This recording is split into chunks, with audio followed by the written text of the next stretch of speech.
Good morning, everybody. Welcome to today's webinar, which, as you can see, is on clearing invoices, orders, and quotations. My name is Matt, still a relatively new voice for you all, hopefully still a welcome one at that. Any feedback is more than welcome. So at the end of the session, you'll be given a satisfaction survey. Please fill that in, just to let me know what I can do to improve future sessions, or maybe just suggest a topic you'd like to be covered or something that I did that you liked and you'd like to see in future webinars. As well as my voice today, you're going to have a member of the team in the chat to answer all your questions. That is the wonderful Abby. So if you have any questions, please fire them away. Very intelligent when it comes to stage 50. So no question too complex. Now, what are we going to be looking at today? Well, quite simply, we're going to be looking at deleting invoices, orders, and quotations. So first off, we're going to look at why clear those records. We're going to be then moving into backing up and archiving, the importance of that and the difference between the two, which is a very popular question. We're then going to look at deleting invoices. We're going to be looking at deleting quotations, deleting sales and purchase orders, very similar process to both, if not the same. And then we're going to look at compressing the data, why we would do that, and the importance of doing that as well. It's going to be quite demonstration heavy today. So if you want to have a watch along, that is absolutely fine, because you will receive a copy of the webinar after in an email, so you can have a click along afterwards as well if you want to re-watch the webinar for anything you may have missed. Speaking of which, let's have a look at the housekeeping rules. So if you've been here before, you'll know these rules. If not, here they are. So your mics are muted, so don't worry if you cough or sneeze or tell Tiddles the cat to get off the desk, we will not hear you whatsoever. The message icon there is for you to submit any questions. Again, with Abby on hand, please use that function as much as you possibly can. If we can't answer your question during the webinar, we will get back to you afterwards. Now, today's webinar was scheduled for 45 minutes. Going to be honest, it's going to be a bit quicker than that. You'll get some time back at the end. Should be around about 35 minutes in total, depending on obviously the questions that come in. There's a handout that's preloaded, printer-friendly version and a full colour version. Please download that now if you can, because then it's done. You don't have to worry about it. It's going to be available throughout the webinar anyway, which again, 30 to 35 minutes. Got some helpful links and resources in there. At the end of the webinar, I'm going to be going over what's coming in future webinars. We've got some exciting things coming for the rest of this month and especially in February. So please hang around because we've got some good stuff to go over. So again, a nice quick session for you all today. As I addressed in the contents, what we're going to be looking at first is why. Clearing records, why do we do it? So first off, it's completely optional to do. You don't have to do this whatsoever. It's your data. You can care for it how you like. We recommend that you do it because if you compare Sage to a library, okay, the company in it, the Sage is the librarian, the company in it is the library itself, and all the data is the books. The fewer books there are, the quicker the librarian is going to be finding the information that you need. So keeping a nice trim data set means that your system could run quicker. You could run reports quicker. You've got more relevant information in front of you. The second point there is that your data is all up to date, so you're not wading through records from 2005, etc. So it's just, again, completely optional process. We recommend it, one, for the health of Sage to keep it running quicker, and also just for your management itself. As I've touched on there, it can speed up the searches in your accounts. Obviously, some of this is down to the hardware that you're using. If you've got a really old PC, it's going to take longer than it would if you've got a brand spanking new one. So yes, there is an element of that to it. But the least amount of work that you give Sage to do in order to find information, the better results and quicker results you're going to have, is the crux of it.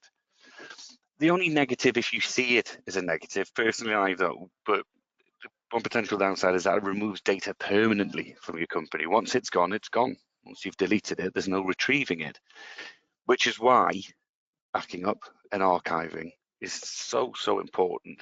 And not just in this process before you do any major processing, but in particular when you're deleting something, make a copy before you do. It's a lot easier to restore a backup than it is to reprocess everything that you may have deleted by accident, etc. Now, with regards to data management itself, there is recommended data limits, as you can see on the screen in front of you there. Fewer than 250,000 transactions or movements within Sage. Splits, they are called in your help and about section. So you click on help and about, middle column, But 3 down there is splits, is a number. If that's less than 250,000, you're underneath the recommended maximum. What I would say again is hardware can come into that if you're on a network, etc. So even though you may be under, you might have 170,000 transactions, you still might experience slow speeds because it still is a lot of information. It's still a lot of books for a librarian to sift through, put it that way. I'm not going to go through each and every single one as you can see them in front of you. Also on the handout, you can click and it'll take you to the Help Center article. And that Help Center article essentially will tell you exactly what you see in front of you. And from that, you can then make a decision if you're going to be data managing or not. So what we're going to be looking at first is something we all should be doing, but it's just a refresher in it all, is backing up and archiving, okay? The difference between the two, now a backup is a saved point of your live data that you can return to, reload, and continue to work in your live data. So if you do a backup now, 100 transactions, 99 of them are incorrect, unfortunately, just restore to the backup that you had before you did it. Easy. Depending on the size of your data, depends on how long that's going to take. Again, if you've got 250,000 transactions, it's going to take a lot longer than if you had 250, put it that way. So backing up your data is imperative before you do any deletions or any major processing like doing a VAT return, anything like that at all. Archive. Now an archive creates a read-only set of the data. Okay, so it's a photograph of your data as it was in that time. Perfect for audit, so you can load up your accounts and how they looked from January 2023. You won't be able to work or process in that data because it's read-only. It just tells you how things were then. So that's the difference. A backup is reloaded and workable. An archive is a photograph of what you've got there. It's a snapshot of what you're currently doing. So again, take a backup before you do any processing. Always take an archive. It's not really going to damage anything by taking archives at all, so there's no harm in doing it. And with leading into that, let's show you how you can actually do that. I'm just going to quickly switch to a demonstration now, as you can see. Lovely slide to tell you that.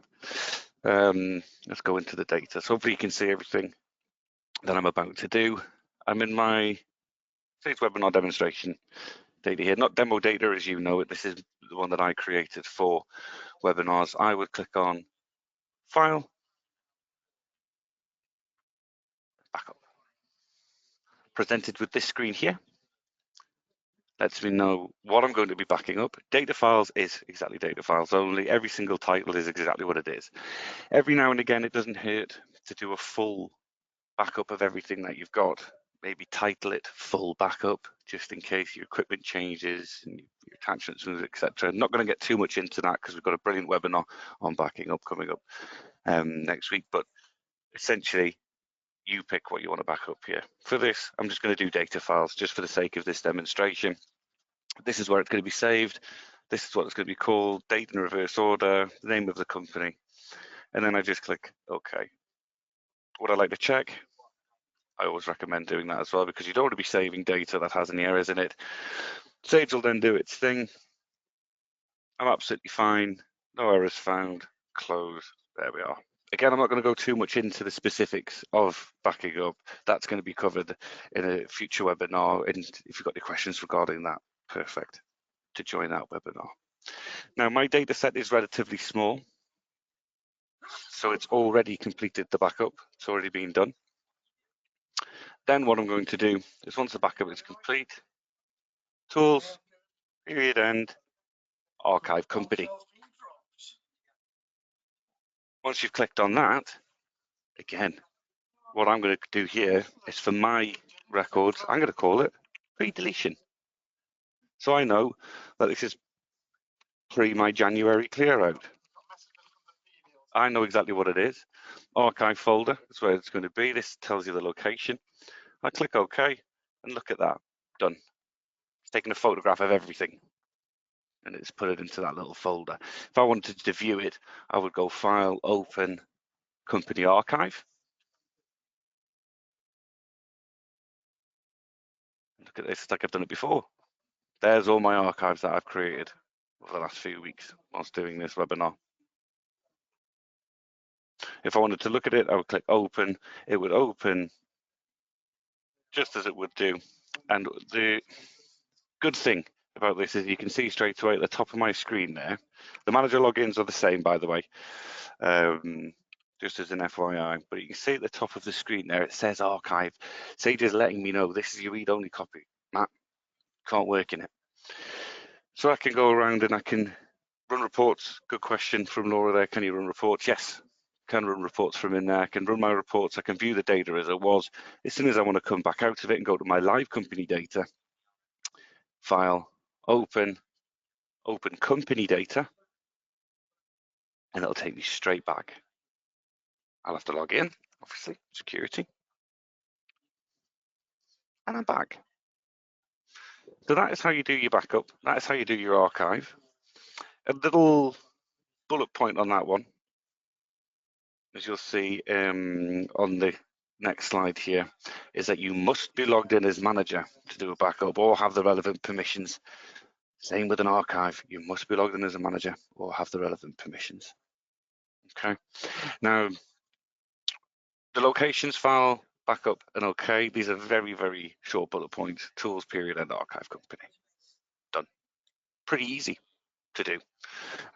These aren't today's demonstrations aren't complicated processes once you get your head around them. If you haven't done them before, it can be a bit daunting, especially when the word delete is used, because it does send a bit of a panic through. When I was training as a technician, people would tell me they were deleting data. I'd always, measure twice, cut once, as the old saying goes. So yes, I appreciate it's daunting, but once you're relaxed in doing this, these are very quick processes to do.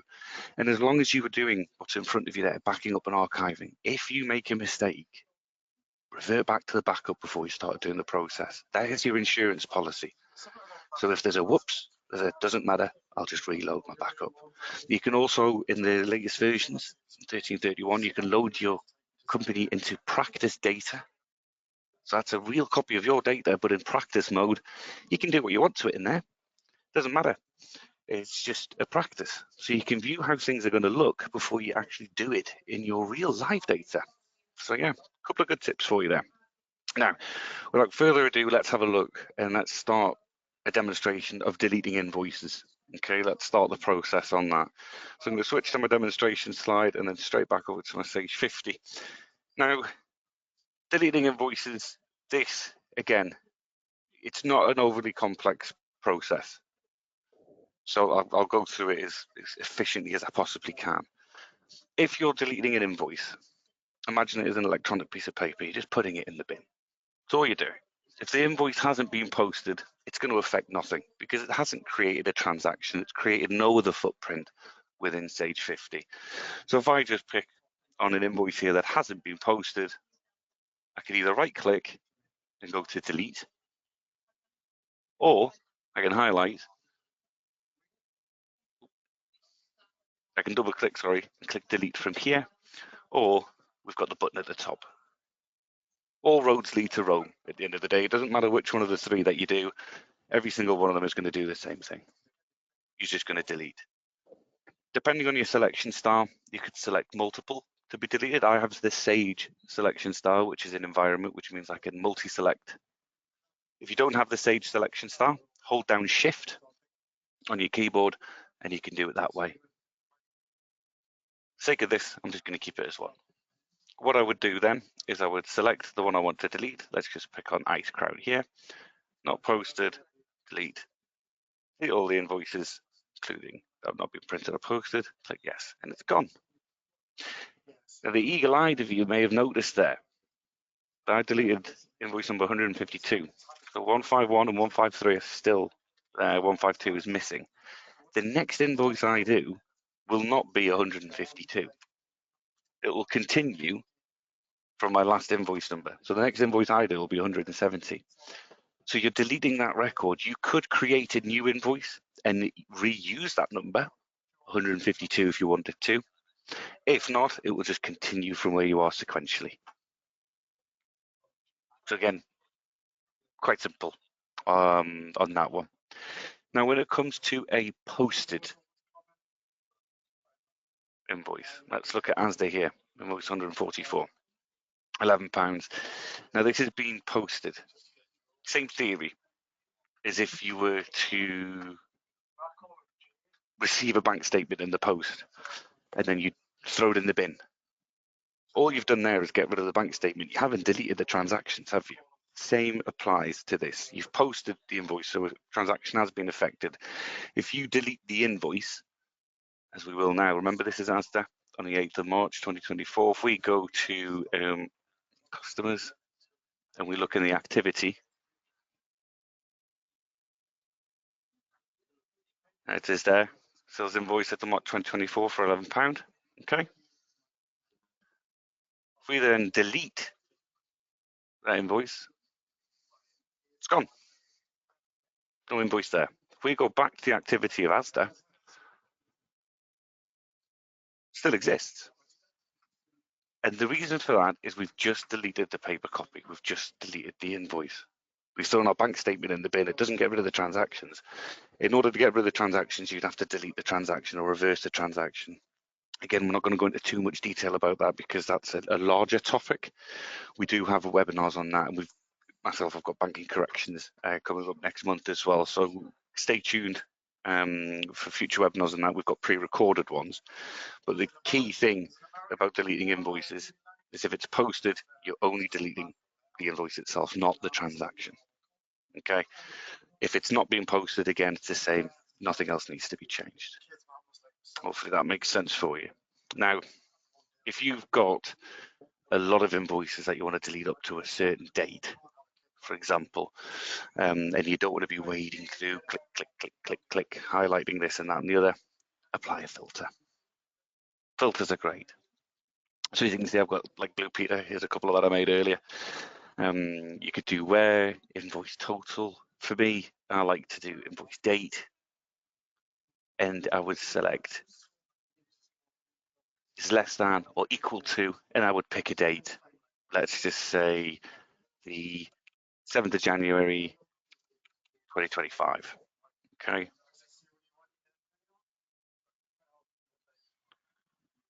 Let me get rid of that one. And once I click apply, it's going to show me every single invoice up until the 7th of January. So then if I wanted to select all here and delete, I could do. And that's deleted all the invoices up until the 7th of January this year. You can also use that the opposite way around. So you could put is greater than or equal to. Okay. And what that's going to do is that's going to show me just what comes after the 7th of January. So I might not delete or want to delete the invoices. I might just want to hide them from plain sight. That isn't going to speed up your searches because the information still exists. So Sage still will have a look around if you're running reports, etc. But what it does do, it just for your eyes, purpose of you seeing. There we are. Superb. So that's invoices, essentially. Filter, always applicable if you want to get rid of it. Just re-click that. Done. Michael does a brilliant webinar on filters and also their uses and the quirks and what you can do. It's going to be one of the links in the handout for you as well. So let's have a recap of what we were looking at there.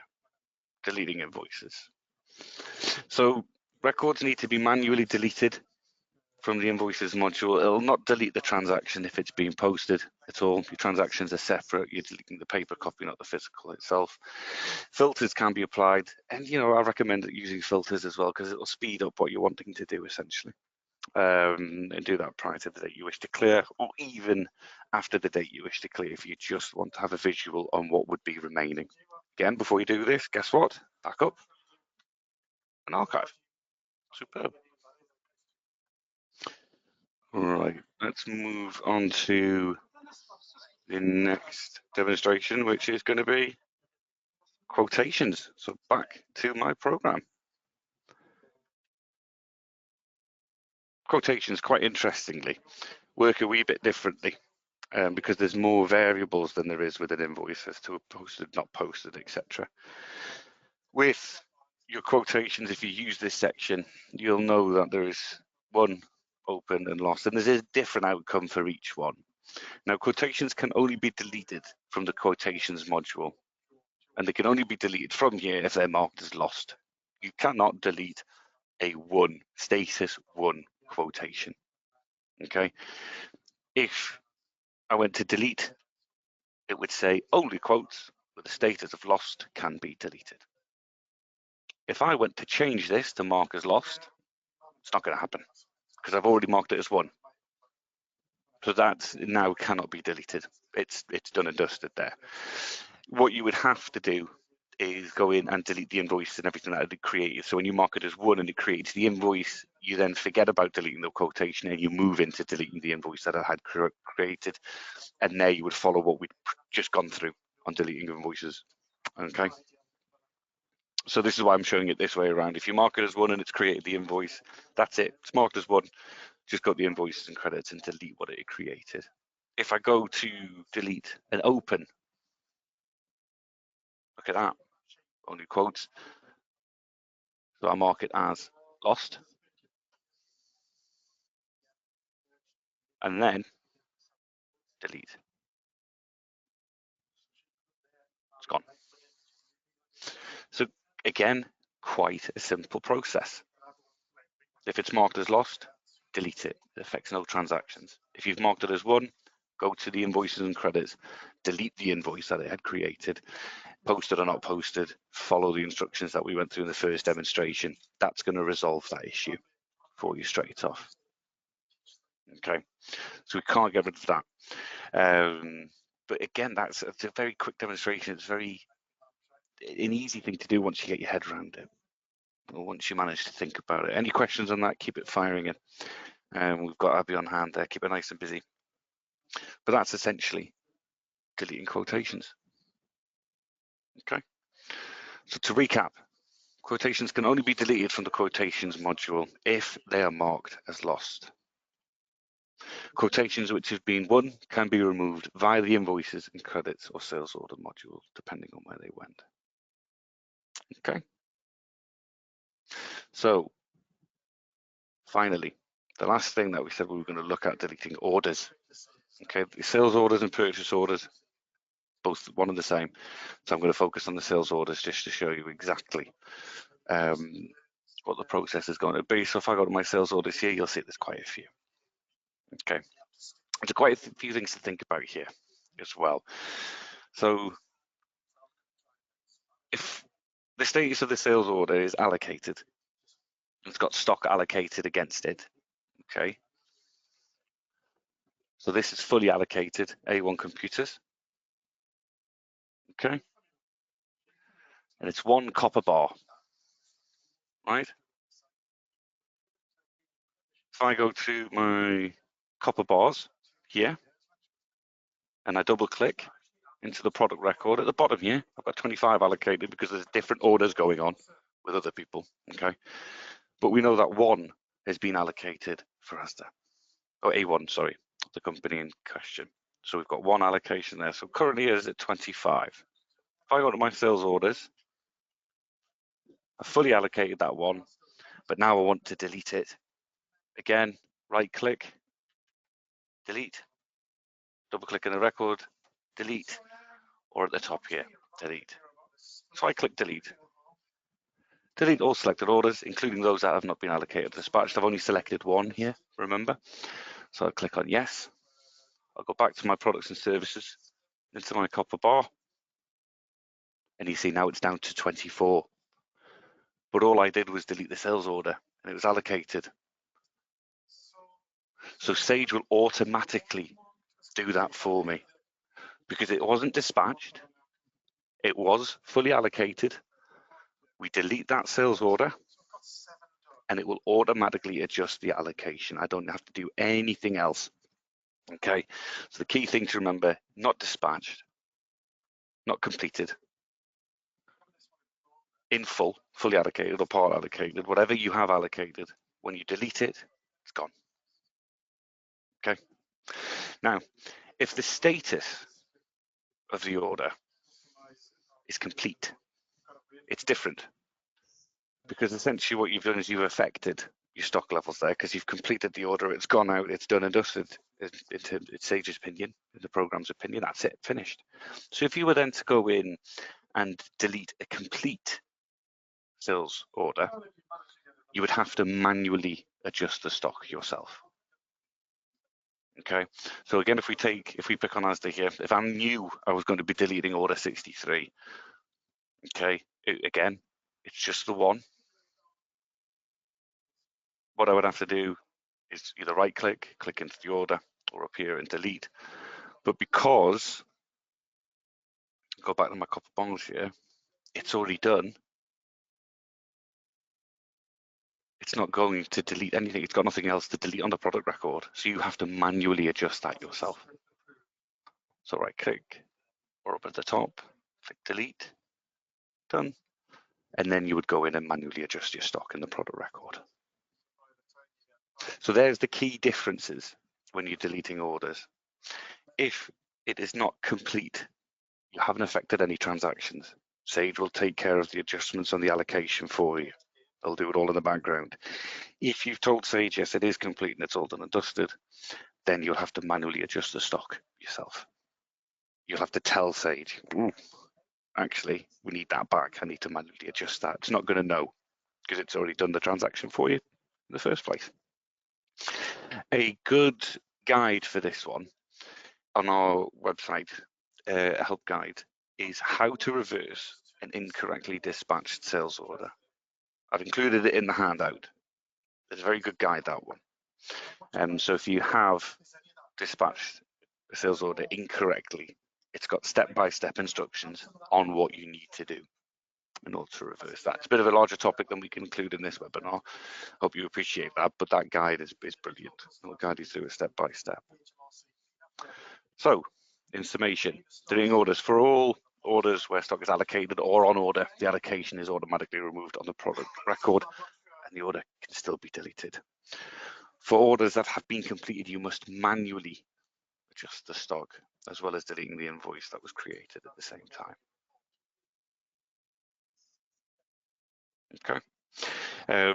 So those three processes that we've gone through there, deleting of invoices, orders, quotations, we may have created a lot of space once we've had that clear out. Let's say you're deleting, I know I was only doing one at a time on invoices, but let's say you've just cleared 1,000 invoices because you're having your annual clear out.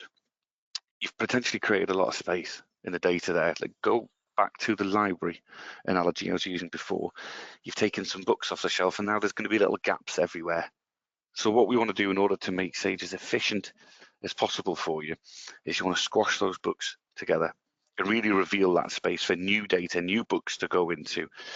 And if you're as old as I am, you'll remember defragmenting a hard drive. This is the same process. It's called compression. I'll go through a quick demonstration on how we do the compression of the data. Okay. So logged in as manager or with the relevant permissions, always. We'll go to File, Maintenance. Again, you've probably seen this. Click Yes. In the top right-hand corner there, you'll see if you have previously deleted large amounts of data, run this option to reclaim disk space used by deleted records. So what we would do is, that's just checking that we've got the ability to do this, by the way. What we would do before we do any kind of compression is a backup. We want to do a backup and an error check just to make sure that the data is in good health before we do anything. So again, just for the sake of this, I'm going to do data files only. Would you like to check your data before you back up? Yes. As a former technician, I'm going to tell you, yes, definitely we want to do that. No errors found. Click close. Sage is then going to do its thing again. Whiz, whiz, whiz.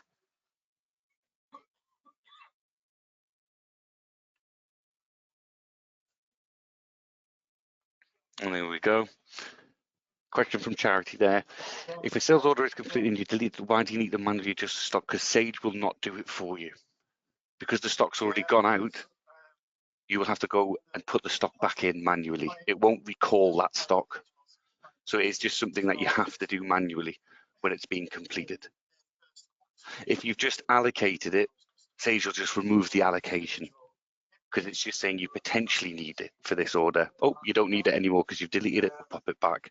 But if the stock is left, then you will need to put it back in again. So that's the reason for that one, Charity. Hopefully that answers your question. So back to the demonstration. That was good. Good timing that, because the backup is complete. So we go File, Maintenance, and then we would click on Compress Data in the top right-hand side. It will then ask us what we want to compress. Now, I'm in a good position because my data set is small. So I would click on Compress All Data Files. For yourself, you might just want to select what you compress. Where have you just deleted records from? So, for example, if you untick this box, everything is then unhighlighted. It's able to be clicked into. It's clickable, for a bit of a clunky word. If you've just cleared out your invoices, guess what? Invoices. If it was sales orders, purchase orders, etc.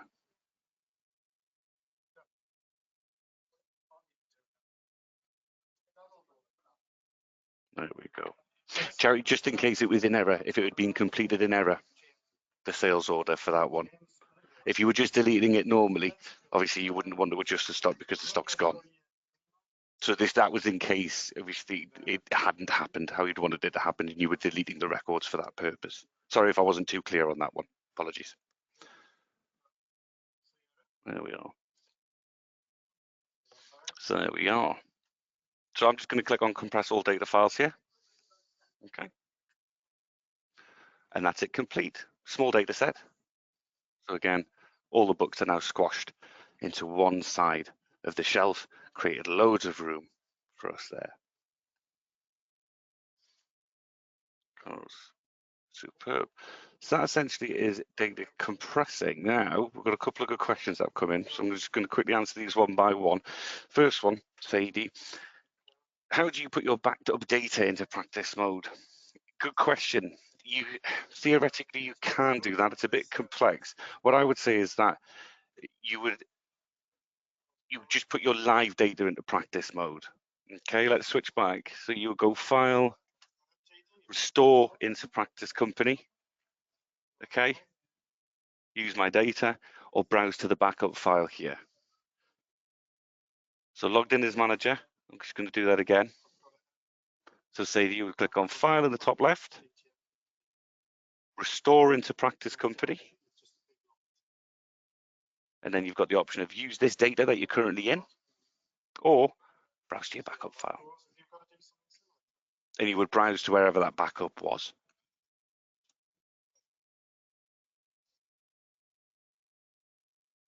There we are. And then we've got another good question in from Lindsay as well. It's when you back up and check the data, what is the difference between the three headings? Warning, error, and comment. Again, very good question. So if I go File, Maintenance, I'm just going to do a quick error check for you here. So just check data. So an error is Sage saying, stop processing. We're not happy with what's happened. Check our help center and our guides. Then we have error checkers in there where you can basically type in the error message that you have and it'll tell you how to fix it, or contact our fantastic technicians either by the phone or the web chat service, and they will help you rid yourself of errors. But if you ever do get an error, don't process further, contact us or go to our website, find out what the error means. A warning is saying, oh, we've noticed something. You might want to check it. Maybe there's a date slightly wrong, etc., etc. It's something that we kind of saying, oops, you might want to have a look at this. Potentially there's been a mistake while processing. And the comment is kind of passive. It's like, oh, we've noticed this. Do you want to have a look at it? They're the three levels that you get between comments, warnings, and errors. I can't go deep into the conversation on those three things because we've got separate webinars for that, because it would take that long. If I'm honest with you, it would take another half an hour in order for to go through each. But again, we do have webinars dedicated to file maintenance and error checking. Again, speak to our web chat or our technicians if you need to about the main differences between the three of them. So for example, an example of a warning there is sales purchase age balance has invalid customer supply code. Down to your specific data, depends on what the warning or the comment is going to be. But it's a very good question. And the reason I've addressed it there is because if you ever do get anything in the errors section here, contact us or go to our website, sage.co.uk/help, and input the error code that you've got. It may be a case that you just need to do a compression of your data, or you need to reindex your data, something like that. But a message will pop up and ask you to stop processing to avoid any kind of complications. So back to the slides again. Sorry, just to recap on the compression. So after deleting your records, compress the data to reduce the size of it. It can increase and improve the performance of your Sage 50. Always ensure before you do that you've got an error-free backup prior to running that routine. So check data, do a backup, then compress your data. The options quite easily found in file maintenance. Just make sure that you've got the relevant permissions as well. Or whoever you're delegating the job to, make sure that they've got the relevant permissions. In the handout, there is a link there. That link will take you to access rights, so you can make sure that whoever is going to be doing this job can do this job, and if it's going to be you, making sure that you can do the job at the same time. So, summary. Today what we looked at is clearing your records. We've obviously established it is an optional task, one that we highly recommend, but again, optional to you. Clearing all the data will enable you to work more efficiently within that data set. And again, that can be largely opinion-based depending on the size of the data set that you have. But for me, it's a no-brainer. If the fewer records you've got, the fewer things that you've got to look through.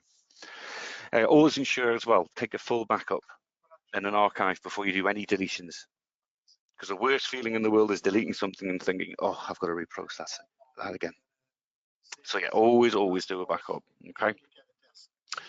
Then after that, compressing the data allows you to reclaim that disk space in order to squash the books back onto the shelf, makes more room for more data. We've had quite a few questions today, so you kept Abby very busy, so thank you very much indeed. Any further questions, please ask them now while I'm going through the remaining slides and we'll get to them. I know we've slightly overrun from the 35 minutes I said, but again, that is just down to some very good questions coming in. So, help and resources. Again, clickable links on the handout. How to delete old records, delete customer and supplier records, the rules behind that. Access rights as well is what I said I'd be sending over. Angela, good question. How often do you recommend doing a backup? To me, it's completely up to you. Depending on how much you're processing, some people schedule this automatic backup to be done daily. Again, if you want information on scheduling or automatic backup, go to our help center or contact our chat team. They'll guide you through the process of it. Some people do this daily at 5 o'clock. Every day do a backup. Full files, all files backup. Again, preference and how long it's going to take you. If you've got a lot of data and it's going to take you half an hour to an hour, let's be, exaggerating there. You're obviously not going to take that time out of your day, are you? But if it's only going to take you 5 minutes, less than 5 minutes, why not do it every day? You'd rather have it and not need it than need it and not have it, in my opinion, when it comes to a backup. So yeah, as frequently as you can, I would say, Angela. As much as you can allow for, put it that way. What's upcoming? So January, the remainder of this month, clearing records. We've got the data management tool with myself. Now that data management tool is little often used, but to me it's mega. And it is a brilliant time-saving tool. So it's a new webinar that we've created. I'm going to be taking you through that on the 28th at 11. So please sign up for that one. Again, take as much time as we can to answer questions on there. Clearing records, inactive records, especially Wednesday the 29th of January at 11. And then we've got backing up your data. That's the one I've been talking about. So any questions with regards to backups, that is a brilliant one to join. Thursday, the 30th of January, that's going to be at 3 p.m. Further to that, the big news and the big thing that I wanted to talk about was the banking badge. We've got Banking Excellence 2025, and that's starting in February. Get across to sage.co.uk/webinars for that one. You will get a Banking Excellence badge at the end of it. You need to attend 6 out of the 8 webinars that we're having and attend the quiz at the end, which is always a good bit of fun. That's going to be hosted by myself and Jackie this time around. You will get a Banking Excellence badge sent out to you. which you can attach to your CV. You can put it in your records. So if anybody ever says, what can you do with Sage? You can say, well, I achieved the Banking Excellence Badge. And there's other badged events that we're going to be running out throughout the year, which you can join. Same rules will apply, 6 of 8, and join the quiz. And build up your knowledge. Give yourself that confidence that if somebody asks you to do something in Sage, you can say, yes, I've done that. I've definitely done that. So yeah, love the Banking Excellence Badge for 2025. It's going to be a great event. Further to that, free learning content in Sage University, brilliant for bite-sized information, just to increase your learning. You can go from totally new starter to intermediate level. The Sage University, brilliant place to get your free content and little bite-sized videos as well.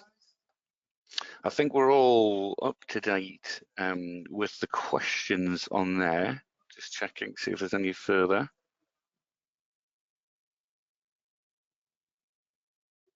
Okay, here we are. Yeah, brilliant, superb. So it was a bit longer than expected. We nearly did fulfill the full 45 minutes, so hopefully we've got that 4 minutes to go and grab a cup of tea now. Again, on the way out the door, if you could fill in that satisfaction survey, that would be absolutely wonderful. What you like, didn't like, anything that you want us to cover in the future would be superb. Please just take a minute to do that for us. We do really appreciate it, and we read every single comment as well. Other than that, thank you very much for your time today. Thanks to Abby for being at hand to answer the questions, and hopefully we'll see you during February for the Banking Excellence Badge. So see you soon. Bye for now.